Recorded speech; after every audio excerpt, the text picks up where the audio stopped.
ಸಿಂದಗಿ ಪುರಸಭೆ ನೂತನ ಅಧ್ಯಕ್ಷರಾಗಿ 14ನೇ ವಾರ್ಡ್ ಕಾಂಗ್ರೆಸ್ ಸದಸ್ಯ ಶಾಂತವೀರ ಬಿರಾದಾರ ಹಾಗೂ ಉಪಾಧ್ಯಕ್ಷರಾಗಿ 18ನೇ ವಾರ್ಡ್ ಸದಸ್ಯ ರಾಜಣ್ಣ ನಾರಾಯಣಕರ ಅವಿರೋಧ ಆಯ್ಕೆಯಾದರು. ಒಟ್ಟು 23 ಸದಸ್ಯರಿದ್ದು 18 ಸದಸ್ಯರು ಹಾಜರಿದ್ದರು. ಹೀಗಾಗಿ 1/3 ಆಧಾರದ ಮೇಲೆ ಚುನಾವಣೆ ಪ್ರಕ್ರಿಯೆ ನಡೆಯಿತು. 5 ಸದಸ್ಯರು ಗೈರಾಗಿದ್ದರು. ತಹಶೀಲ್ದಾರರಾದ ಪ್ರದೀಪ್ ಕುಮಾರ್ ಹಿರೇಮಠ ಚುನಾವಣಾಧಿಕಾರಿಯಾಗಿ ಕಾರ್ಯನಿರ್ವಹಿಸಿದರು. ನೂತನ ಅಧ್ಯಕ್ಷ ಹಾಗೂ ಉಪಾಧ್ಯಕ್ಷರು ಸದಸ್ಯರೊಂದಿಗೆ ಪುರಸಭೆ ಮುಂಭಾಗದಲ್ಲಿ ಉಪಸ್ಥಿತರಿದ್ದರು. ಶಾಂತವೀರ ಬಿರಾದಾರ್ ಅವರು ಅಧ್ಯಕ್ಷ ಸ್ಥಾನವನ್ನು ಗೆದ್ದಿದ್ದಲ್ಲದೆ ಹಾಗೆಯೇ ಜೆಡಿಎಸ್ನ ಸದಸ್ಯರಾದರೂ ಕೂಡ ರಾಜಣ್ಣ ನಾರಾಯಣಕರ್ ಅವರು ಕಾಂಗ್ರೆಸ್ಸನ್ನು ಸೇರ್ಪಡೆಗೊಂಡು ಕಾಂಗ್ರೆಸ್ ಶಾಸಕರೊಂದು ಮಾರ್ಗದರ್ಶನವನ್ನು ಒಪ್ಪಿಕೊಂಡು ಇವತ್ತಿನ ಉಪಾಧ್ಯಕ್ಷ ಸ್ಥಾನವನ್ನು ಅವರು ಕೂಡ ಸ್ವೀಕಾರ ಮಾಡಿದ್ದಾರೆ.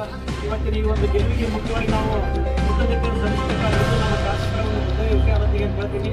ಯಾಕಪ್ಪ ಅಂತಂದ್ರೆ ಇಲ್ಲಿ ಇದ್ದಂಥ 23 ಸದಸ್ಯರಲ್ಲಿ ಯಾವುದೇ ಪಕ್ಷ ಭೇದ ಯಾವುದೂ ನನಗಿಲ್ಲ, ಎಲ್ಲರೂ ನನ್ನವರು ಅನ್ನೋ ದೃಷ್ಟಿಯನ್ನು ಇಟ್ಟುಕೊಂಡು ಶಾಸಕರು ಎಲ್ಲರನ್ನೂ ಉಪಸ್ಥಿತಿ ತೆಗೆದುಕೊಂಡು ಚುನಾವಣೆಗೆ ಸನ್ನದ್ಧರಾದಾಗ ಈ ಪ್ರತಿಯೊಬ್ಬ ಪಕ್ಷದ ಯಾವುದೇ ಪಕ್ಷವನ್ನು ಮರೆತು ಶಾಸಕರ ನಿರ್ಧಾರಕ್ಕೆ ಬದ್ಧರಾಗಿ ನಮ್ಮ ಕಾಂಗ್ರೆಸ್ ಪಕ್ಷಕ್ಕೆ ಬೆಂಬಲ ಕೊಟ್ಟಂತ ಸಮಸ್ತ ಸದಸ್ಯರನ್ನು ವಂದಿಸಿ ಈ ಒಂದು ಅಧ್ಯಕ್ಷ ಉಪಾಧ್ಯಕ್ಷರ ನಿರ್ಣಾಯಕ ಪಾತ್ರ ವಹಿಸುವಲ್ಲಿ ಕಾರಣೀಕರ್ತರಾದ ಎಲ್ಲರಿಗೂ